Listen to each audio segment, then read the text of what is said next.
Assalamualaikum warahmatullahi wabarakatuh. A'udzubillahi minasyaitonir rajim. Ilaihi yuraddu 'ilmu as-sa'ah wa ma takhruju min thamaratin min akmamiha wa ma tahmilu min untha wa la tad'u illa bi'ilmihi wa yawma yunadihim ayna syuraka'i qalu adhanna kama minna min syahid.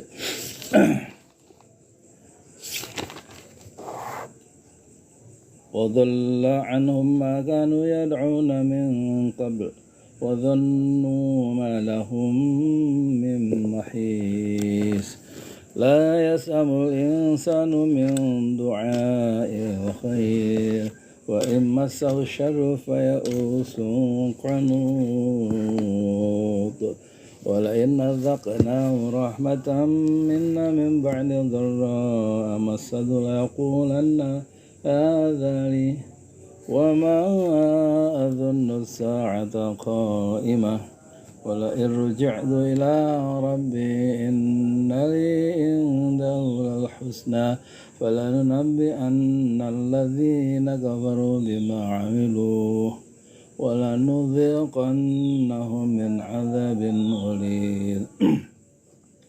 وإذا أنعمنا على الإنسان أعرض ونأى بجانبه وإذا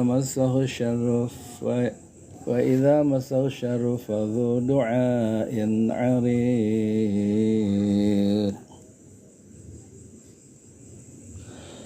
قل أرأيتم إن كان من عند الله ثم كفرتم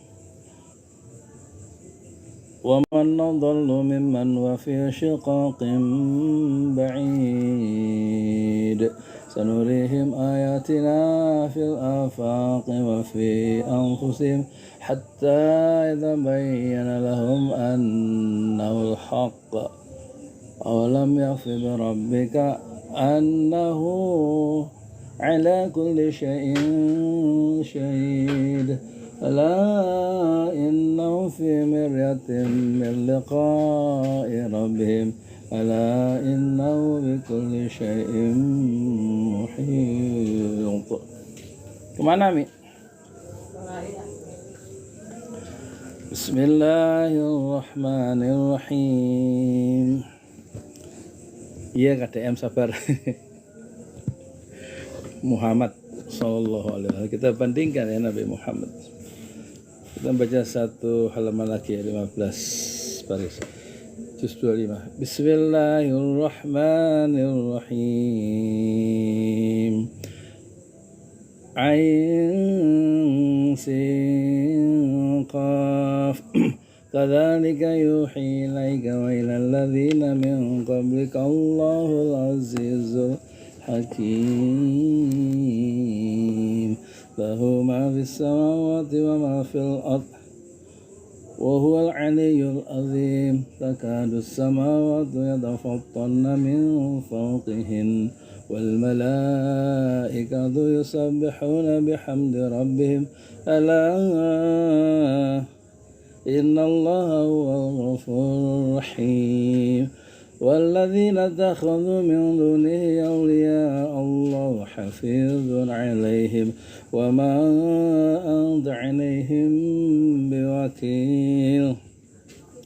وكذلك أوحينا إليك قرآنا عربيا لتنذر أم القرى ومن حولها وتنذر يوم الجمع لا ريب فيه فريق في الجنة وفريق في السعير ولو شاء الله لجعلهم أمة واحدة ولكن يدخل لمن يشاء في رحمته والظالمون ما لهم من ولي ولا نصير.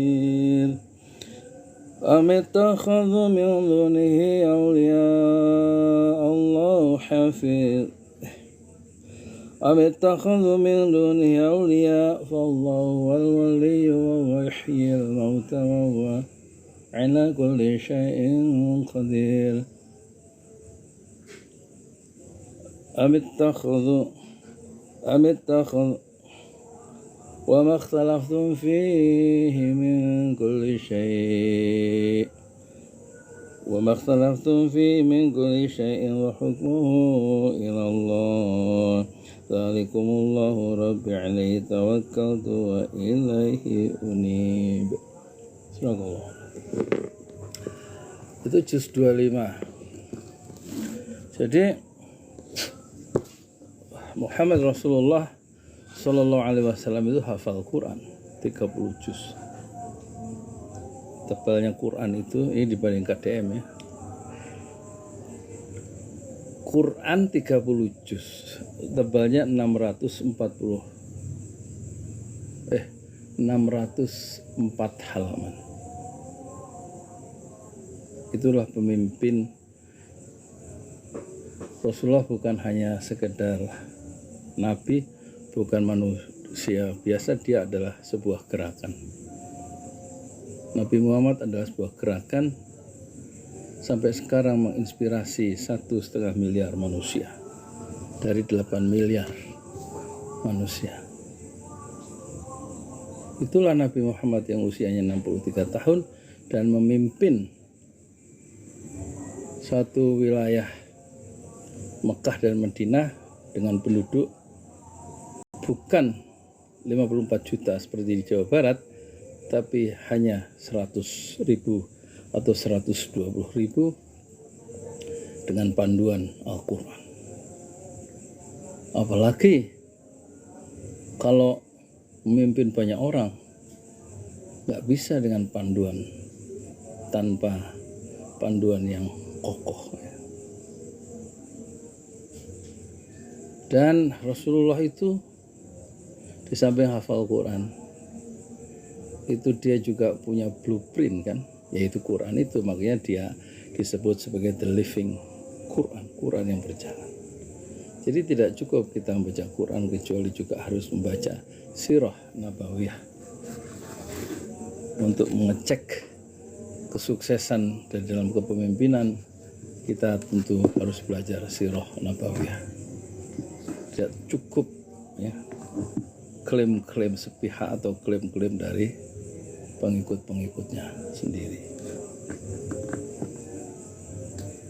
Jangan lupa yang dituju Rasulullah adalah tazkiyatun nafs, pembersihan jiwa manusia dari syirik dan mengembalikan manusia kepada tauhid, mengesahkan Allah dan tunduk patuh pada Allah.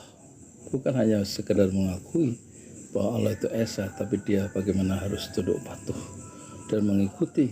Di dalam kepemimpinan itu, masyarakat yang dibimbing Rasulullah itu harus mengikuti Allah dan mengikuti Rasulullah Sallallahu Alaihi Wasallam. Itu kunci sukses dunia akhirat, yaitu taat kepada Allah, taat kepada Rasulullah Sallallahu Alaihi Wasallam. Rasulullah bersabda, kullu ummati yadkhuluna al-jannah. Umatku adalah pasti masuk surga, illa man aba, kecuali yang nggak mau. Khila. Kemudian ditanyakan, sahabat bertanya, man ya'bah ya Rasulullah? Siapa yang tidak mau masuk surga ya Rasulullah?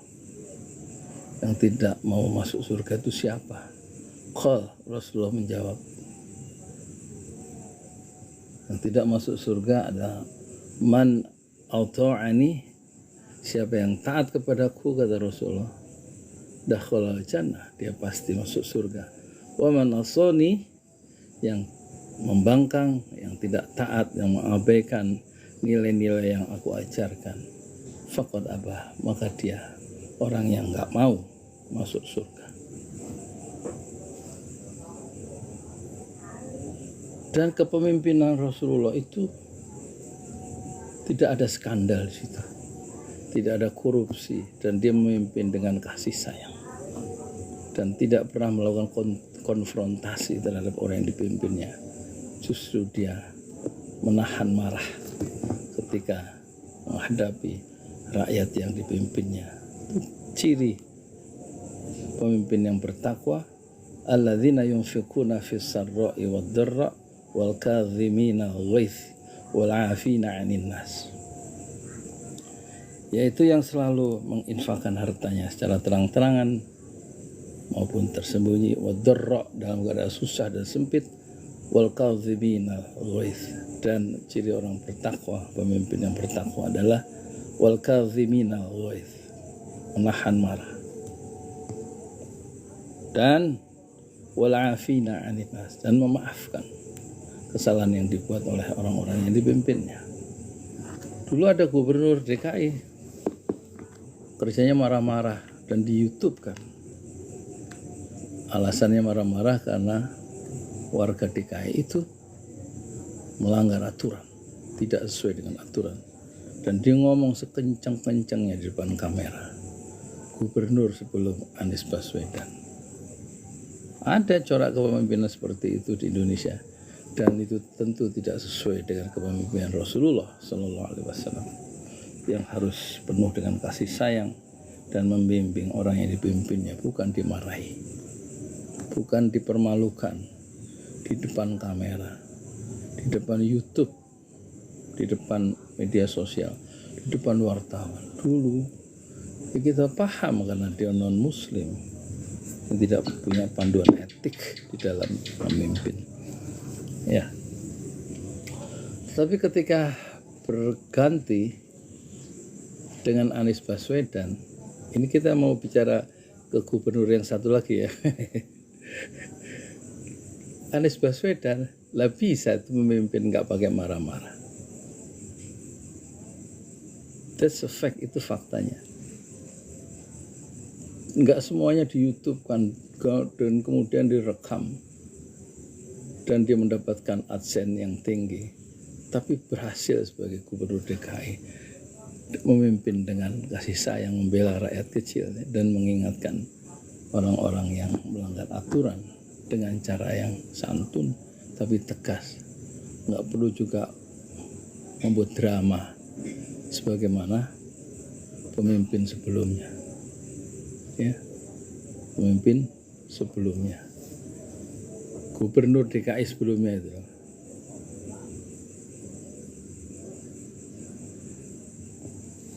Jadi dalam kepemimpinan memang diperlukan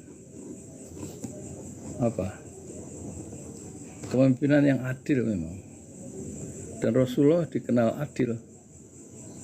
Dan bagaimana mendistribusikan keadilan ke 10 juta penduduk itu tidak mudah ya. Tapi bukan berarti terus semuanya harus dilakukan dengan cara-cara yang konfrontatif terhadap rakyatnya sendiri, terhadap warganya sendiri, ya kan? Nah sekarang kita ke KDM. KDM itu maksudnya Kang Deddy Mulyadi. Tentu saya salut dia sebagai konten kreator ya, sangat produktif ya, tapi tetap produktivitasnya kalah sama saya. Video saya sudah 16.000 di pesantren Ojo Lali. Dari segi itu ya, dari segi jumlah, dari segi isi tentu yang lebih berkualitas adalah KDM channel ya. Kalau saya lebih banyak jumlahnya, isinya ya begitulah ya. Nah kita sedang mencari bentuk ya, memimpin yang berbasiskan etik dan keadilan itu yang seperti apa. Dan itu kalau nggak ada panduannya pusing sendiri tuh, ya, pusing sendiri karena begitu banyak. Masyarakat Jawa Barat itu 54 juta, beda dengan DKI yang 10 juta, beda dengan zaman Rasulullah yang 100.000. Tapi Rasulullah memimpin 100.000 itu pakai Quran itu, nggak main-main dia memimpin satu daulah ya. Kalau sekarang mungkin satu negara gitu ya. Ada panduannya yang bersih dari cacat, bukan konstitusi. Ada yang bilang Ngatur negara nggak bisa pakai kitab suci, tapi pakai konstitusi. Nah, konstitusi bisa diselundupkan ininya, frase-frasenya dalam kalimat konstitusi, tergantung siapa yang bayar kan, dan seberapa besar kualitas dari anggota DPR atau DPRD yang menyusun konstitusi itu. Ya, konstitusi bisa dijadikan alat ya untuk mendominasi kelompok-kelompok tertentu dari kelompok-kelompok yang punya uang ya.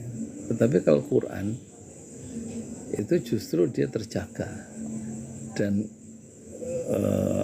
aturan dari Quran itu yang dipakai oleh Rasulullah SAW itulah yang membuat masyarakat Mekah dan Madinah itu kemudian menorehkan ya secara peradaban yang agung ya, karena memang tidak hanya mengejar materi ya dalam kehidupan, tapi memang yang diperlukan adalah, atau yang diutamakan adalah pemurnian tauhid, kebersihan tauhid dan tazkiyatun nafs, dan berbasiskan penghambaan kepada Allah.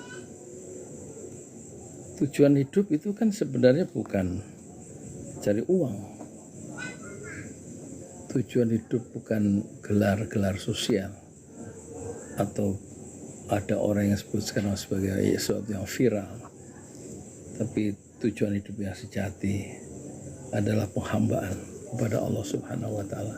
Tidak pantas jabatan itu dijadikan tujuan hidup, tidak pantas uang itu dijadikan tujuan hidupnya. Tapi tujuan hidup yang sejati adalah penghambaan diri kepada Allah, dan penghambaan diri kepada Allah itulah yang hilang dalam kepemimpinan selama 10 tahun terakhir. Orang dilatih untuk bukan saja menjadi munafik, bukan saja menjadi penjilat, tetapi berlomba-lomba mengejar kekayaan. Sehingga kita tahu kemudian kepemimpinan yang terakhir ini, 10 terakhir ini banyak korupsi, triliunan ya, orang berlomba-lomba memperkaya diri, ukuran satu-satu kebendaan.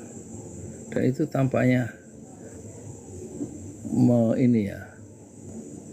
menetes ya kepada kepemimpinan, atau paling tidak pada ucapan KDM ketika dikatakan bahwa dia sebagai gubernur yang nggak bisa bahasa Inggris. Itu dijawab dengan ketus dan sinis oleh KDM, coba yang pintar bahasa Inggris berapa penghasilannya?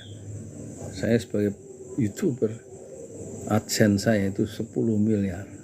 Jadi dia membanggakan sesuatu yang material ya di dalam narasi-narasi yang di ruang-ruang publik. Bukan soal ketakwaan, bukan soal spiritualitas, bukan soal kesolehan, tetapi bagaimana mencoba untuk membawa masyarakat atau mempengaruhi masyarakat bahwa nilai-nilai kebanggaan itu yang utama dalam kehidupan. Dan ini kita sayangkan ya, dibandingkan dengan kepemimpinan Rasulullah Sallallahu Alaihi Wasallam. Rasulullah justru mengingatkan sifat orang itu, kalau sudah mendapatkan satu lembah emas, dia akan mendapatkan atau mencari lembah emas yang kedua. Setelah dapat lembah emas antara dua gunung dan lembah isi emas, maka dia kemudian akan mendapatkan atau mencari lembah emas yang ketiga karena tamaknya. Dan apa yang terakhir yang terjadi? Yang terjadi adalah, kata Rasulullah, itu yang terjadi, orang itu akhirnya berhenti dengan mulutnya itu disumpal oleh tanah di kuburan. Sifat tamak itulah yang kemarin itu kita rasakan selama 10 tahun di kalangan lapisan elit pejabat-pejabat kita. Tampak dari laporan harta kekayaan pejabat itu berlomba-lomba. Ada pejabat yang sertifikat tanahnya itu sampai 75, ada yang 30, ada yang punya rumah di Indonesia, di luar negeri, mobil-mobil mewah. Bagaimana pemimpin yang mewah kini bisa merasakan ya derita masyarakat yang gajinya di bawah UMR, ada yang 2 juta, nggak sanggup dia membayar 5 juta itu. 2.100.000, 2.400.000 untuk level Jakarta. Gimana itu harus dipecahkan oleh pemimpin soal UMR itu misalnya. Tak tahu UMR Jawa Barat berapa. Tentu kalau Kerawang disebut Jawa Barat mungkin setara dengan DKI, tapi apalah artinya 5,4 juta untuk DKI misal tanggal 5 sudah koma, dan itu sementara rakyat yang susah itu sementara pejabatnya bermewah-mewah, termasuk bupatinya, termasuk gubernurnya, kan gitu ya. Ini kenyataan dalam masyarakat kita ya. Sehingga mudah sekali masyarakat itu menjadi seperti rumput kering seperti yang kemarin itu, membakar gedung DPR, membakar macam-macam karena memang hidup dihimpit oleh kesulitan ekonomi dan tidak dipecahkan oleh pemerintah masing-masing di provinsi masing-masing. Itu sekedar pengantar ya. Jadi kalau dibandingkan kepemimpinan Rasulullah dengan gubernur-gubernur kita jauh ya. Rasulullah itu hafal Quran ya. Kekuatan ibadahnya itu tidak tertandingi, padahal yang diurus itu bagaimana menegakkan risalah dengan penuh pengorbanan dan dicaci orang-orang yang hidup semasa dengan dia, tetapi tetap dia teguh dengan prinsip-prinsip keadilan dan kasih sayang sebagai pemimpin ya di wilayah Mekah dan di Madinah di Asia Barat itu. Jadi makanya Rasulullah mengatakan ada 7 kelompok ya, yang nanti di apa itu namanya dilindungi di hari akhirat dan tidak ada perlindungan saat itu kecuali perlindungan Allah. Yang pertama adalah imamun adil, pemimpin yang adil. Dan itu persoalan kita, khususnya persoalan pemimpin, bagaimana mendistribusikan keadilan. Untuk konteks Jawa Barat, bagaimana mendistribusikan keadilan untuk 54 juta rakyat Jawa Barat. Untuk gubernur DKI, bagaimana mendistribusikan keadilan untuk 10 juta masyarakat. Dan nanti efeknya keadilan itu akan ya, kalau tidak adil akan memukul sang pemimpin di hari akhirat. Kedua, bagaimana membawa masyarakat itu tumbuh ya dalam ibadah kepada Allah supaya selamat ya di dunia dan selamat di akhirat. Syabun, kelompok kedua yang selamat di akhirat nanti adalah syabun nasya'a fi ibadatillah, anak muda ya, lapisan Gen Z, milenial. Kalau kaum itu bagaimana grow up, tumbuh ya, dalam ibadah kepada Allah. Jadi kontak-kontak yang bercorak ilahiyah itu betul-betul kukuh ya, diberikan ruang-ruang ya oleh pemimpinnya di daerah masing-masing, di tingkat kabupaten masing-masing, sehingga anak muda itu tumbuh dalam ibadah kepada Allah ya. Bukan sekedar persoalan UMR ya, tapi bagaimana kualitas spiritual itu dibangun ya, diberikan ruang-ruang, diberikan semacam inspirasi, encourage, pemerintah mengencourage supaya pemuda-pemuda, remaja, generasi milenial, Gen Z dan lain-lain itu syabun nasya'a fi ibadatillah, tumbuh ya dalam beribadah kepada Allah. Dan yang ketiga, bagaimana kemudian pemimpin di kawasan tertentu itu menjadikan setiap orang itu lengket hatinya pada masjid. Rajulun qalbuhu mu'allaqun fil masajid. Jadi tidak mudah ya untuk membangun satu generasi baru yang secara jargonistik disebut generasi Indonesia emas. Indonesia emas apa maksudnya itu? Hanya jargon-jargon, tidak ada ukuran yang sifatnya dirumuskan bersama dan disepakati bersama, dan ke sana kita mengarah yang generasi emas tahun 2045. Dan itu tidak mungkin ya tanpa kepemimpinan yang juga betul-betul menjadi seorang hamba di depan Allah, sebagai dia baik sebagai gubernur maupun sebagai presiden. Dan tentu saja politik dan agama itu di dalam perspektif Islam tentu adalah bersenyawa ya, tidak bisa dipisahkan. Tapi KDM mengatakan, saya mengurusi dunia politik, sementara ulama-ulama, ustadz-ustadz itu mengurusi akhirat, saya mengurusi dunia. Makanya ulama itu tidak saya libatkan dalam politik. Ini satu blunder ya, satu berpikir yang atau semacam split of personality ya, pribadi yang terbelah, cara berpikir yang sekuler, yang sekulum, yang memisahkan kehidupan dunia dan akhirat. Menurut saya ini tidak tepat ya, tidak tepat ya. Dengan memberikan satu ruang yang marginal di pentas politik Jawa Barat, ulama itu dipinggirkan. Harusnya ditarik ke tengah dan kemudian bersenyawa dengan kekuasaan, tanpa harus terkooptasi oleh kekuasaan dan menghamba pada istana atau menghamba kepada kantor gubernur ya. Jadi tentu tidak mudah ya dalam perspektif Islam itu kepemimpinan baik di Jawa Barat, Jawa Tengah, Jawa Timur maupun Sumatera Barat, Aceh itu, di dalam membawa masyarakatnya itu sukses di dunia dan di akhirat gitu. Tidak semata-mata dapat kerja, tapi bagaimana menyelamatkan yang dipimpinnya itu selamat di dunia dan di akhirat. Orang yang sukses itu kata di dalam Al-Quran,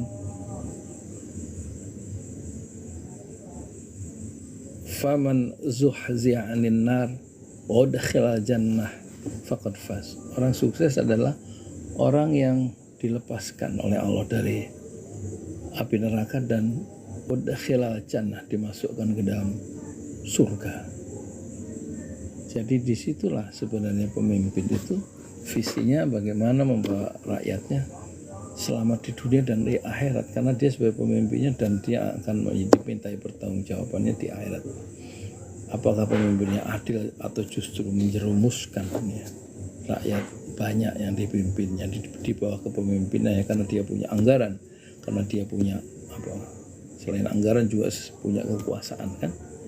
Sekali tanda tangan keputusan seorang gubernur itu bisa mempengaruhi jutaan orang yang dipimpinnya, dan itu sebabnya tanggung jawabnya sangat besar di akhirat. Pemimpin itu siapapun, gubernur 34 gubernur di Indonesia, bukan hanya KDM ya.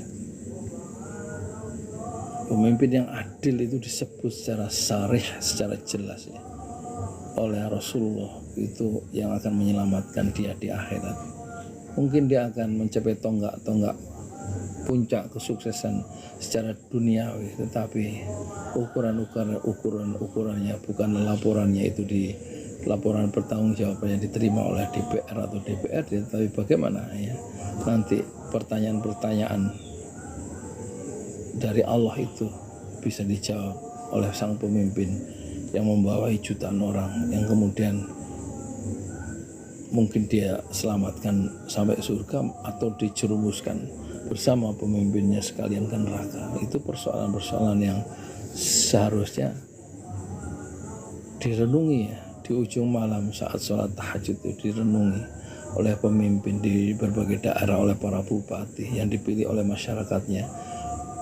Kepemimpinan atau jabatan baik gubernur, jabatan bupati bukanlah sebuah kemewahan, tapi sebuah musibah itu sebenarnya. Sang gubernur atau sang bupati itu sedang berjalan di tepi jurang yang sangat berbahaya dengan posisi politiknya yang katanya dipilih oleh rakyat, tapi belum tentu dia akan selamat dalam kepemimpinannya itu. Kalau dia tidak bergantung ya, kepada panduan-panduan yang diberikan oleh Al-Quran, panduan-panduan yang diberikan oleh Rasulullah Sallallahu Alaihi Wasallam, kullu ummati setiap umatku, kata Nabi Muhammad, yadkhulunal jannah, pasti masuk surga, illa man aba, kecuali yang nggak mau. Qila man ya'ba ya Rasulullah, siapa yang nggak mau masuk surga itu ya Rasulullah? Kata Rasulullah, qal man alta'ani dakhalal jannah, siapa yang ikut aku, yang taat kepadaku, maka dia pasti masuk surga, dakhalal jannah. Wa man asani, dan dia tidak taat kepadaku, kata Rasulullah, maka faqad aba, maka dia orang yang enggan masuk surga. Jadi kepemimpinan politik atau jabatan gubernur kayak jabatan bupati kayak atau jabatan presiden itu betul-betul sebuah tanggung jawab yang besar, yang mengerikan. Di dalam hadis yang lain itu azab neraka itu seperti kalau kita debu neraka itu diinjak, kata Rasulullah, maka yang mendidih adalah otaknya. Betapa dahsyatnya azab neraka itu, debu neraka itu diinjak entah berapa ratus juta volt, yang mendidih itu bukan kaki tapi kepala orang yang menginjak debu neraka itu. Jadi tidak perlu juga ya gubernur itu disanjung-sanjung dengan cinta yang berlebihan. Jangan mencintai seseorang berlebihan, jangan membenci orang berlebihan. Kita selamatkan ya pemimpin kita itu, kita berikan perspektif, terutama yang pemimpin-pemimpin yang muslim kita ingatkan, karena jabatan ya atau kekuasaan itu kadang membuat orang itu kehilangan perspektif ya, sehingga kemudian dia korupsi, sehingga dia melakukan abuse of power, sehingga dia melakukan deviasi, penyimpangan-penyimpangan, karena dia merasa kumaha aing ya, terserah saya, kan saya yang punya kekuasaan. Ya nggak usah begitu ya, tekenging atau ngomong gitu itu tekenging, kedah nama tekenging, ngomong kumaha aing itu tekenging atau kedah humble, kedah rendah hati. Umpami sarafna kayak dibengkokkan ku Allah atau langsung kehilangan memori. Seperti ada cerita seorang mahasiswa Indonesia sekolah 10 tahun sampai gelar doktor di Amerika. Sebelum pulang atau setelah pulang ke Indonesia, dengan kuasaan Allah itu sarafnya di apa istilahnya oleh Allah, sehingga sekarang dia menjadi beban keluarga, orang yang dinantikan karena baru selesai S3 itu. Kenapa? Karena dia kehilangan memori. Jadi jangan terlalu sombong dengan kekuasaan, jangan terlalu sombong dengan kekayaan, jangan terlalu sombong dengan kecepatan atau kepintaran di dalam memimpin.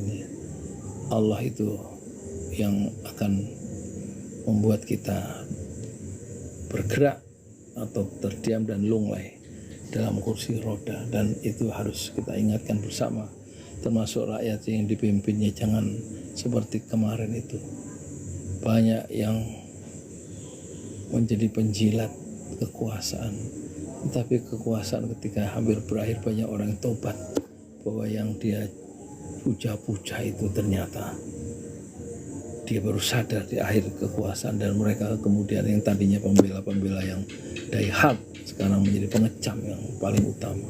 Jadi seharusnya di dalam mencintai pemimpin itu cukup adil, jangan mencintai terlalu membabi buta, dan juga jangan membenci sampai tingkat yang diubun-ubunnya. Jalaluddin Rumi, sufi besar dari Turki, lahir di Konya dan meninggal di Konya. Itu dia mengatakan, kalau kamu mau memetik mutiara, maka menyelamlah ke dalam samudra.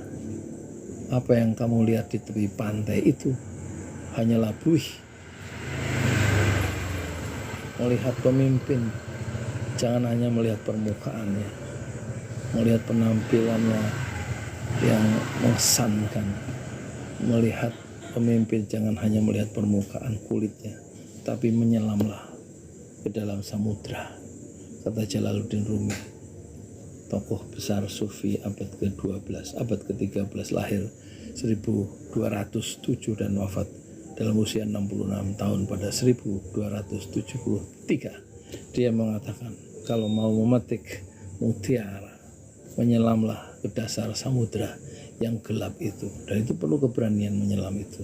Jangan hanya berenang di permukaan, sebab apa yang kamu lihat di tepi pantai itu hanyalah buih yang tidak berarti apa-apa, kecuali hanya sesaat saja. Begitu juga melihat gubernur kita, jangan terpukau ya, oleh penampilan, oleh aksesoris, oleh kosmetik ya. Lihatlah apa yang dia buat, apa akidahnya, bagaimana ibadahnya, bagaimana tingkat kasih sayangnya terhadap masyarakat yang dipimpinnya, bagaimana dia keluar dari persoalan-persoalan yang menghimpit, bagaimana relasi dia dengan Rabbnya, apakah cukup menenteramkan kita melihatnya. Banyak gubernur yang kita lihat jauh dari Allah, jauh dari rasa keberagamaan yang mendalam. Kita lihat gubernur-gubernur di Indonesia umumnya sangat konfrontatif terhadap masyarakatnya, karena dia merasa punya kekuasaan, dia merasa punya aparat, dia merasa punya uang, dan dia merasa punya segalanya. Meskipun semua itu hanya 5 tahun, tapi dia ingin memperlihatkan kepada orang lain bahwa dirinya berkuasa, bahwa dirinya harus diikuti. Kita tidak boleh mengikuti. Yang kita ikuti secara mutlak adalah Rasulullah Sallallahu Alaihi Wasallam. Kata Rasulullah, kullu ummati yadkhuluna al-jannah. Setiap umatku, umat Muhammad pasti masuk surga, illal man aba, kecuali yang enggak mau masuk surga. Qila man ya'ba ya Rasulullah, siapa yang enggak mau masuk surga itu ya Rasulullah. Rasulullah kemudian menjawab, man ata'ani, siapa yang taat kepadaku, siapa yang patuh kepadaku, dakhala al-jannah, pasti dia masuk surga. Wa man asani, dan siapa yang membangkang, yang tidak taat dan bermaksiat kepadaku, faqad abah, maka dia tidak mau masuk surga. Jadi ukurannya jangan terpukau oleh kepemimpinan seseorang pada level gubernur, pada level presiden, pada level bupati, tapi betul-betul kita ingat bahwa hidup itu hanya 1 detik. Kalau kata pujangga besar dari Inggris, Shakespeare, the time of life is short, katanya. Waktu hidup di dunia ini singkat sekali. Jangan terpukau oleh kepemimpinan politik yang hanya 5 tahun, yang hanya 2 periode. Coba sekarang ketika Aceh menderita, itu yang kemudian dituntut orang-orang cerdik pandai adalah status bencana nasional yang tidak langsung diterapkan, sehingga tidak atau menghambat logistik dengan deras dan lancar. Malah presidennya keluar negeri, coba. Harusnya dia memimpin turun langsung. Entah di Sumatera Barat bikin posko, entah di Sumatera Utara, entah di Aceh, sehingga negara hadir. Yang hadir bukan BNPB, bukan relawan. Kalau presiden langsung bikin posko di tempat bencana, karena dia juga sudah terbiasa hidup dalam pengorbanan dan penderitaan sebagai seorang militer dan pernah bertempur di Timur Timur, tentu dia tidak meninggalkan rakyat yang sedang susah ke luar negeri, ke Pakistan.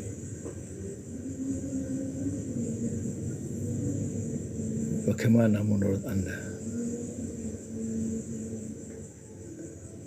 Ya, Pak boleh tanya? Tidak. Tidak, saya ingin mendikte Anda semua. Kalau nggak mau saya dikte.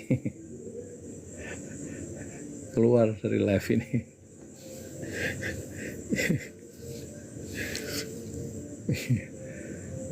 Ya.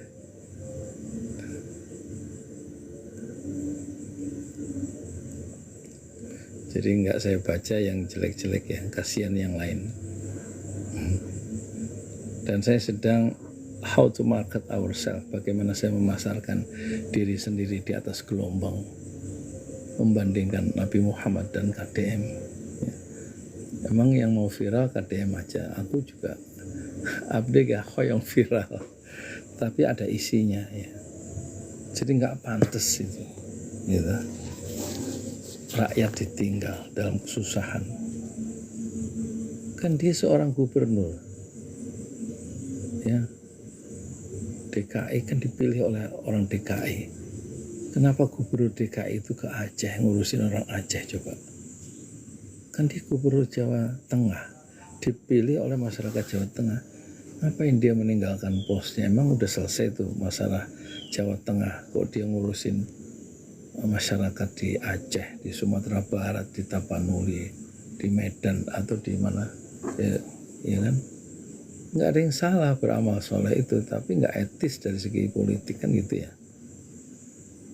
Kenapa gubernur Jawa Timur dipilih oleh konstituennya di Jawa Timur, tahu-tahu dia ngurusin masalah rakyat di DKI yang kena musibah? Dia harus bertanggung jawab pertama-tama terhadap rakyat yang dipimpinnya sendiri, ya kan? Yang memilihnya, maksudnya konstituen yang memilihnya itu. Gitu. Ya sudah gitu aja ya. Saya mau tidur, waktunya tidur. Besok kita siaran lagi.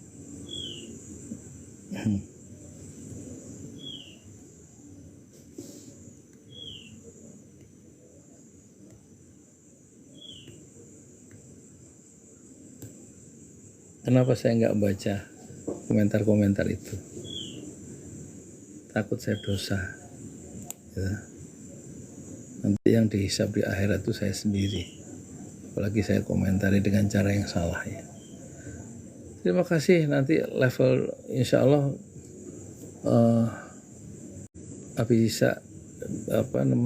bisa lagi.